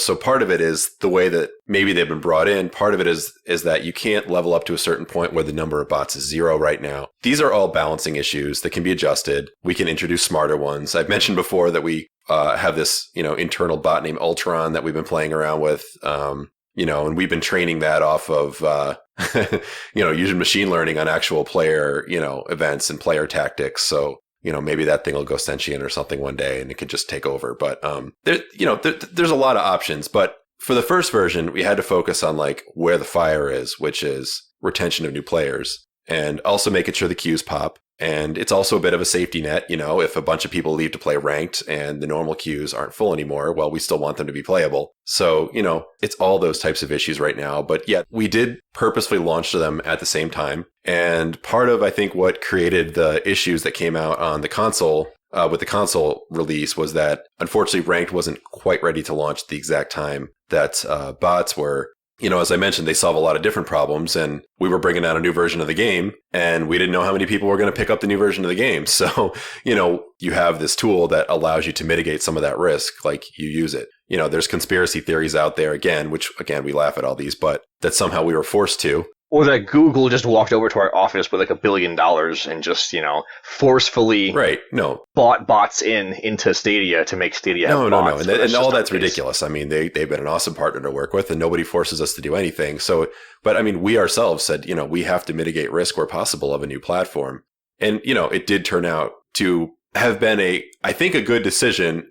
One, we really wish we could have launched rank mode at the same time. That would have really been the way to go. But, that wasn't an issue because of the bot team. It was an issue because of the rank team. So, we just weren't quite ready at that time. Right. We made the active decision to not launch ranked until a month later because there were certain aspects of ranked that we believed were very core to the experience, such as regional leaderboards, which is a thing we hadn't had before. In the previous survival title system, the leaderboards were global. So there was no way of knowing, am I the best in NA? Am I the best in, EU or South America? No, the answer is China has a lot more players than anybody. And by sheer virtue of having a larger player pool, they have more talent, generally speaking, because that's just how percentages work, who would rise to the top and dominate the leaderboards. That's just one of the issues with having a global leaderboard only. And we felt that having distinct regional leaderboards was a very key part of ranked, among other things that we're working on. And so we decided to hold ranked for a month to give ranked the polish that we thought it deserved. Yep.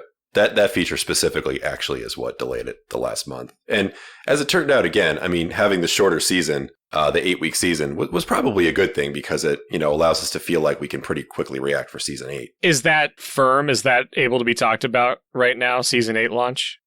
Yeah, I mean, actually, I think we've talked a lot about the stuff that's kind of at the top of the list already. It's deciding what we're going to do for solos. It's deciding what we're going to do for team placement. And as Maynard said, it is our intention to take team placement into account. As well as things like in-game settings. Are we going to mess with the maps? Is Sandhawk out, Vikendi in? Are we going to do hard spawn vehicles? Like, these are the types of things that are the questions for season 8. Yep. Awesome. I want to dig into all that, but I know we don't have time tonight. But I guess something that you said reminded me. So let's go back to console for a second, and just for our friends over on console. So I'm going to go back to this whole idea of integrity on console and the ranked mode. And that's either launched now or just recently launched now. This week. And, I don't know. Are you doing the same things for integrity there? Like, is there SMS verification? I know console players also have a much different view on peripherals. Like, there's things that people can use inputs for mouse and keyboard on a console, which is, again, it's up in the air on whether that's allowed or not. So are you guys having to do different integrity checks on console, or are there things that you're having to take a stance on for console for the ranked mode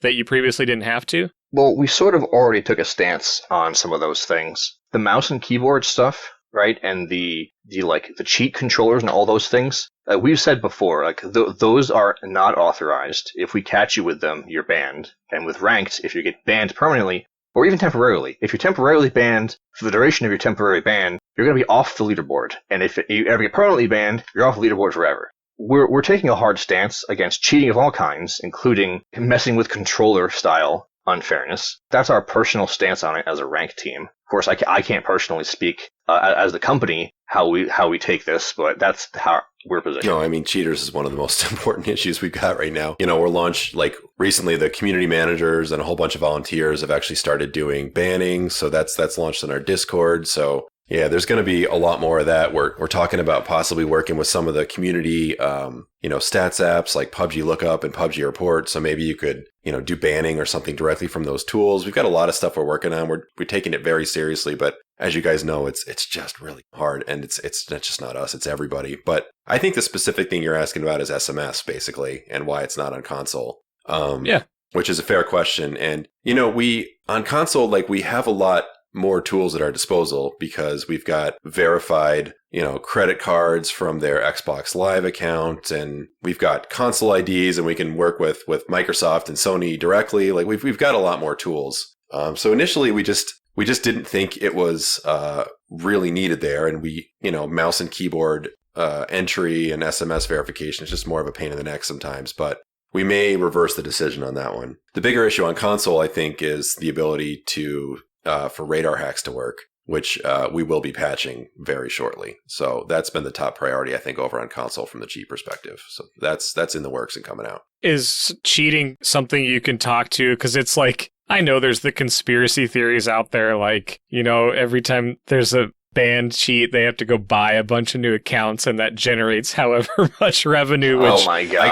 I can clear that one up. It doesn't generate basically any revenue because they figure out a way to buy the game from a country where the price is discounted and it's super cheap. So, like, no. Walk down to, like, South America or something and buy 100 right. PUBG accounts for 3 cents. Like, that's we don't get money out of that. Cheating is a plague. It is the worst thing that we have going on. It takes a multi-pronged approach. So you saw the SMS stuff that we're working on. We've got another thing coming along that line in the can coming out next for like real human validation. We're introducing the mod army. It's not really called the mod army. That was an internal name. But it's basically the way that players can do reporting in Discord, as I said.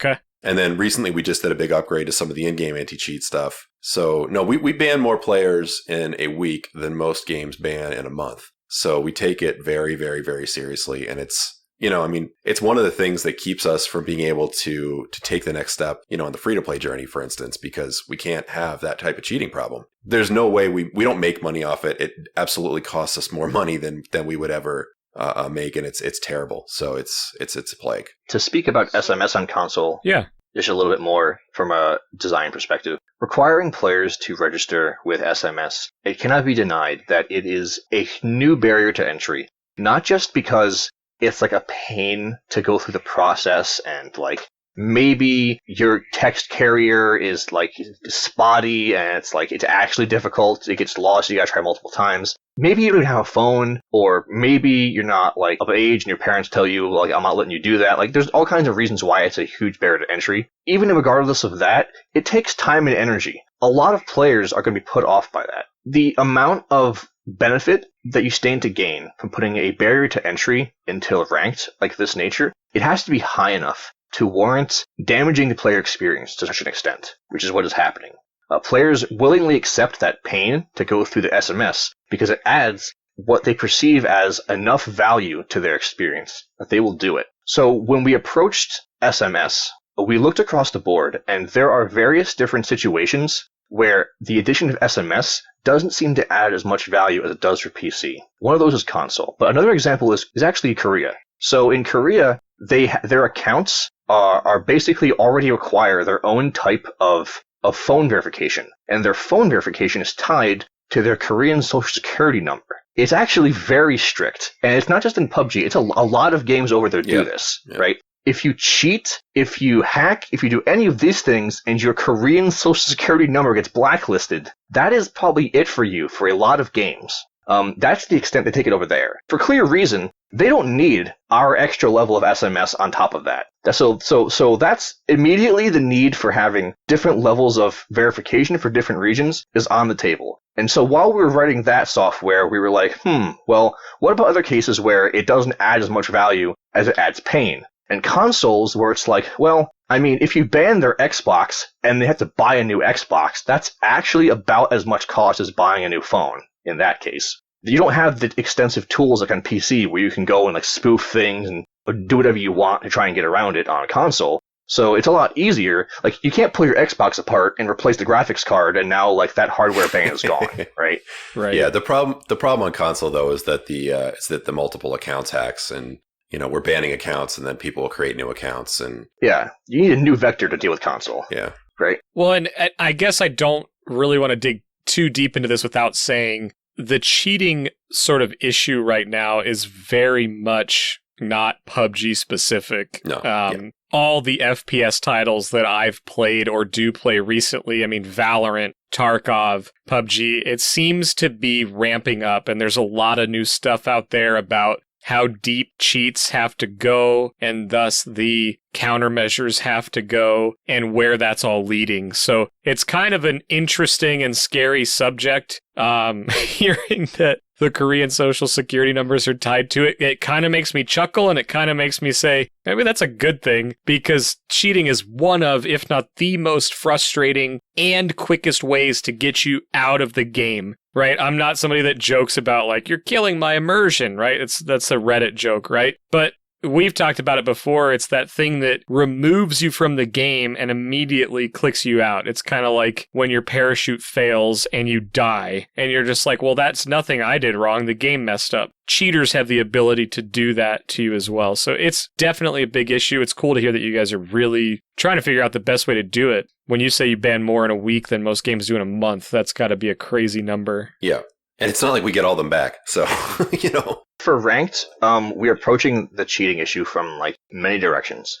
Some of them soft, some of them hard. So when I say that, like a hard direction would be you have code that tries to detect actual cheats running. It tries to detect this guy's moving too fast in game. It's not possible. He must be speed hacking, or this guy's Harry Pottering a car. Like those would be hard checks. And then we're putting more soft checks in. And these are things like, well, we already know statistically from a data analysis that it takes cheaters on average X amount of time before they get caught, an X percentage of time. And then you map that and go, okay, so if we put the survival mastery level requirement at this rate, by the time that they get to X level, X percent of cheaters will have been caught by that. And then like you start to whittle down here and there. Like, no, level 20 is not going to catch all of them. But you whittle a little away here.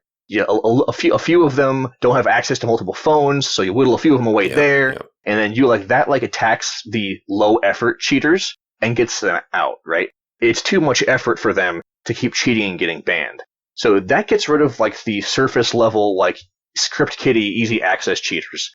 Then you have people like monitoring the leaderboards, like our awesome community team. And they're going to look at the leaderboards and be like, this guy has a 99 KDA. Interesting. I'm going to temp ban that guy from the leaderboards, and we're going to investigate this guy.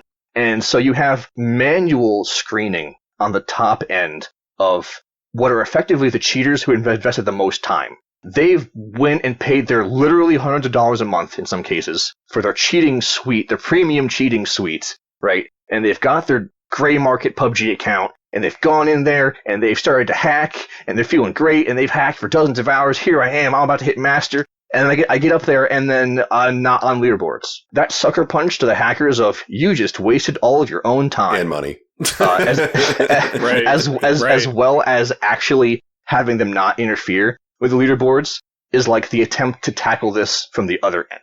Gotcha. Yeah, so it's awesome to hear, and I love the fact that there's a community aspect coming in via the Discord. However that rolls out, you've got the actual community team working on it as well and hitting those outliers to see if they're legit or not. And then obviously the software and that going there. So it kind of led me to this question, though, regarding the free-to-play weekend, the survival level to get into ranked. If somebody comes into the free-to-play weekend, are they going to be able to SMS auth?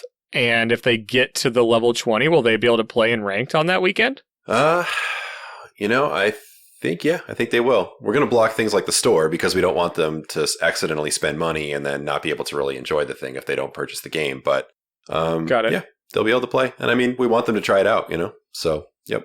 And if they want to make a new account and then hit level 20 fast enough to have a meaningful time to spend on ranked the weekend, and they're hacking, they better hack fast. And if they're going to hack fast, they're probably going to get caught. Yep. Because that's how you get caught. Right. Is you go a little bit too hard. Yep. You lean a little bit too heavy on the auto aim. You make the wall hacks a little bit too bright, and then you get distracted. That's how you get caught. Yeah. It's just such a crazy thought to me that it's like, ooh, free weekend, I'm going to go cheat. Like, why? It doesn't make sense. Just go have fun. But yeah, you go on YouTube and you watch these like CS:GO Overwatch cases of people reviewing these hackers. Yeah, and there's so many of them, right? There's so you can watch them forever. And one thing that you notice is that the type of people who hack, they tend to get impatient. You'll watch them play like a full 20 minutes of a CS:GO game, being slightly behind. And then suddenly they'll go full throttle and they'll rage. Now they're like spin botting and headshotting everybody because they were not top of the leaderboard and they're getting impatient. And you're not wrong, because it's like there's times where, I'll go into a replay file and be like, man, that guy hit like 6 shots as I was running left to right and he hit all 6 and it felt weird. And I'll have to go watch for 5 or 10 minutes of that person's gameplay, and it's like patient, and then all of a sudden it's like, okay, now he's watching someone through a mountain and da-da-da. And to be honest with you, I really don't even like talking about cheating because it to me, like, even just saying it's possible, I just hate putting that out there. So it's like there's like the internal battle right now to even talk about it or just to move on exists because I hate it so much. Yep. So it's... I appreciate the extra level of detail that you guys gave on how you're trying to preserve the integrity, but it's also just such an awful, I don't even know if it's a community or what it is, but it just drives me insane. So, well, on the community side, sometimes, just percentage-wise, some of these cases are going to get through. And it feels extra bad when they're streamers and then they broadcast it and it's super obvious. And then, it's not clear if like anything can happen. What can you do? You just sort of report them and you file it to PUBG support and you hope the best happens. But that's the cases where, like, the community team is gonna clean that up. So, those are the ones where we'll take care of them from that perspective. The fortunate thing about ranked is that it has this sort of different situation than normal games when it comes to hacking. It's not just because rank is worth more or anything. So in a normal game, the only thing you have is your performance in that game. You do well or you don't, you win or you don't. And if a hacker shows up and they kill you in that game, that's it. The only thing that game could have given you is lost, and that feels terrible. So, if a hacker gets you in a ranked game, yeah, that also sucks. Honestly, it does. But your ranking is determined by your consistent performance across many games. Over the actual length of playing ranked, getting killed by a cheater here and there, it's not going to actually impact where you end up. with your actual ranking. Sure. And in the moment, it's going to suck, but because there's this long-term actual goal, it sort of can help work around it. Right. Unlike in a normal game where the whole experience is just gone because you got killed by a hacker. Right. Like, oh, maybe you killed me, hacker, but I was in top 10, I got 5 kills, I still gained rank points, deal with it. Like, it's a long game. It's a whole different experience. Yeah. Awesome. Well, I'm going with my gut here and just I can't do the cheater conversation anymore. It gives me comfort that you guys are working on it. You're aware of it. It's a multi-prong approach. That's great. I think hearing the updates on that and what you guys put out there is good. And it's, compared to a while back, I don't experience it nearly as often now. So good job from that standpoint. But I'm going to move off that. And I don't know, guys. I mean, we kind of hit ranked inside out, sideways. The bots, again, I told you my conspiracy theory, it still stands. And hearing that there's a free-to-play weekend coming up, whether you like it or not, plays into my theory, so deal with it. And the truth is out there. Yeah. It is out there. So I guess the last thing I'll do as we're wrapping up here is both Maynard, Corrigan, I guess what I would ask is, and of the community, like if you guys have something to add to the conversation or a question, or you saw something or heard something that you want more clarification on or are excited about, make sure you let these guys know, let us know, whatever. But what I'm going to ask you guys to do, Maynard and Corrigan, is let people know the best place to reach out to you if that's a thing, whether it's Twitter, Reddit, wherever. And then if there's a certain way that feedback works, like if somebody says, hey, I really want solo, do they need to tell you why, or do they just need to say, I really want solo ranked? So if you guys would each do that, and then we'll get out of here. Yep. So for me, anyway, I'm really active on Twitter. Anybody could talk to me there. We have a lot of good conversations about all of this kind of stuff. Actually, we're pretty open about it. And, I would say on Reddit as well. I guess the one caveat I'll say on Reddit is, we are more than happy to talk in depth. Everything we talked about today, we'd be happy to talk about anywhere, including Reddit. We're not going to engage with posts that aren't sort of thoughtful and, forward thinking about the game. We're not going to get into arguments with people about why their specific play mode is the correct one or the wrong one. So that sort of thing we're not going to engage on, and we don't. But yeah, I mean, we're very happy to get into more discussions like this there. So if anybody wants to have a deeper discussion, post a really thoughtful question, get a thoughtful discourse going. And we're more than happy to jump in. We both, I think, read this stuff every single day. We read every single Reddit post, every single, tweet sent our way. Also, I guess last but not least on Discord, we're pretty much doing, I think, open community conversations almost every Friday now. So there's this Play with PUBG event where you can come in and play against the developers. Of course, we're not able to get everybody in the customs, but there's a whole bunch of extra people who pop in the Discord, and either we chat live on Twitch or we chat live in the Discord. We had a pretty good one maybe 2 weeks ago about bots. The PUBG Lookup folks did a really nice write-up of the whole conversation and put it up on his news page. So that was really great too. So yeah, I would say Discord, Reddit, Twitter are probably the best places. And we're really happy to engage with anybody who wants to talk about PUBG and comes at it from a great place because it's just what we love. Happy to do it. Awesome. What's your Twitter handle and Reddit handle? Yeah, so I changed mine because my 10-year-old started stealing my Xbox account, and he started getting hit up by weirdos. So I changed my professional one. So it's Superfecta, but it's spelled with a SV. So SVPERFECTA. That's mine on Twitter. And that is not the story I was hoping for, man. That's well, Superfecta. We live in a town where there's a bunch of horse racing, so Superfecta is a type of horse racing result. Well, it's not the Superfecta side of the fact that weirdos are hitting up my 10-year-old. Getting hit up from weirdos. Yeah, it sucks. The internet's a thing. Yikes. And Maynard. Right. Just so for me, if you really must have my eyes on something, or you really want to ask some thoughtful questions about how a certain, ranked or even mastery mechanic works, or some thoughts behind what I think of, some suggestions you might have, or you want to share your opinion on how things could be moving forward in a constructive way, I am always around Reddit. Like, there almost isn't a post, I don't think, on either the official PUBG PC or console subreddits that I don't see on an at least daily basis. Honestly, almost a compulsion, so I could use some help to not see them all. But I do, in fact, see them all, and if you want to tag me at my Reddit handle, PUBG_sword_saint, with your questions or anything about these systems, and please feel free. If you look up my Reddit history, you'll see I don't really post much, but mostly I post in response to direct questions about actual systems. So that's what I'll be talking about. If you want to talk about your personal opinions on why we're bad players and developers because we didn't do XYZ, I'm happy to be your sandbag, but don't expect a response. Awesome. Well, I seriously, you guys, I personally, on both behalf of myself and the One Heart, the other co-host on the show, and just everybody in the Winter community, I just want to say thank you guys for taking the time to come on to not only just talk about these systems that are new, they're exciting, they have concerns, but also to hit the stuff that is challenging. And I know it's challenging, but it's out there. So thank you guys so much for coming on. And the last thing is, if there's anything you guys want to say to the community, now's your chance, and then we're going to roll out. But sincerely, thank you guys for coming on. No, I think all we want to say is thanks for playing. We love this as much as you do. We care about it as much as you guys do. So let us know what you think, and we'll take it forward together. I really hope you guys all love the Season 7 Gold Rank rewards when they're released. And if you can't get them this time, better luck next time. Awesome. Well, like I said early on in the show, at MTBtrigger if you're looking for me. But as for tonight, that is all we got. Winner, out.